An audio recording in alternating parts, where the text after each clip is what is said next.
Silver अब रुकने वाला नहीं है। इसका कारण बताता हूँ, वीडियो एंड तक ज़रूर देखना। कल ही मैंने बताया था कैसे जापान में महंगाई बढ़ने से वहाँ की ब्याज दरें महंगी हो गई हैं, तो फिर वहाँ से लोग पैसा निकाल रहे हैं। तो इससे जो है इकोनॉमी पर, वर्ल्ड की सब पर बुरा असर पड़ रहा है। तो इसको लेकर शेयर मार्केट गिर सकते हैं, क्योंकि फिर लोग सेफ एसेट तलाशते हैं, और सेफ एसेट हमारे हैं सोना चांदी।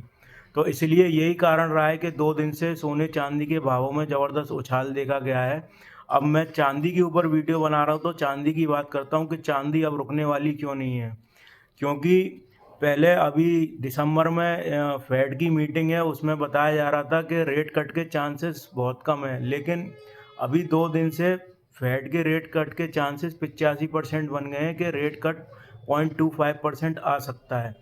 और जब रेट कट होता है तो सोने चांदी के भाव बढ़ते हैं, क्योंकि फिर जो यूएस बॉन्ड यील्ड हैं तो वो उसमें पैसा कम बनता है, और सोने चांदी में ज़्यादा बनता है। और दूसरी बात ये है अब के जो डोनाल्ड ट्रंप हैं, उसने चांदी को क्रिटिकल मिनरल की कैटेगरी में डाल दिया है, और थोड़ा ये रेयर अर्थ मिनरल होता है, इससे एक अलग कैटेगरी है। लेकिन पहले ये सिल्वर उस इस क्रिटिकल मिनरल कैटेगरी में हुआ नहीं करता था। इससे अब जो है इसको एक विशेष दर्जा मिला है, इसलिए इसके भाव बढ़ेंगे। और 4% की तेज़ी देखी गई कल रात को सिल्वर में। अब सिल्वर जो है $50 प्रति आउंस को कई बार तोड़ चुका है, तो इसमें अब $50 से नीचे जाने के चांसेस बहुत कम रह गए हैं। और डॉलर मजबूत होता जा रहा है, रुपया कमज़ोर होता जा रहा है। जो है डॉलर एक डॉलर रुपये की टर्म्स में 90 रुपये के आसपास आ चुका है अब। तो जिससे सोने चांदी के भाव बढ़ेंगे, तो भारत में ज़्यादा बढ़ेंगे, क्योंकि जो रुपया गिर रहा है उसका भी फ़ायदा जो है हमारे भारतीय ग्राहकों को मिलेगा। और सिल्वर इंस्टीट्यूट की रिपोर्ट भी कह रही है कि 2030 तक सोने चांदी में ज़बरदस्त तेज़ी रहेगी, क्योंकि वहाँ जो है सिल्वर की 2030 तक भयंकर ज़बरदस्त डिमांड है, सोलर पैनल में खासकर, क्योंकि 70% इंडस्ट्रियल यूज़ हो रहा है सोलर पैनल वगैरह सब मिला के। और ईटीएफ ने तो धमाका कर दिया है सिल्वर के। इतनी भयंकर डिमांड आ रही है खासकर भारत जैसे देश से, कि अब वो जो प्रीमियम पर ट्रेड करते हैं सिल्वर ईटीएफ एमसीएक्स के भावों से भी। लेकिन आपको एमसीएक्स से भी सिल्वर नहीं लेना है, और ना ईटीएफ एफओएफ लेना है। आपको सिर्फ ओनली प्योर प्ले ईटीएफ लेना है सिल्वर का, और अगर आपको निवेश करना है। और अगर आप थोड़े सेंसिटिव किस्म के हैं, घबरा जाते हैं प्राइस अप डाउन होने से, तो फिर आपके लिए फिजिकल मार्केट में सिल्वर ख़रीदना बेहतर रहेगा। फिर एक बार ख़रीद ली तो 2030 तक बैठे रहो।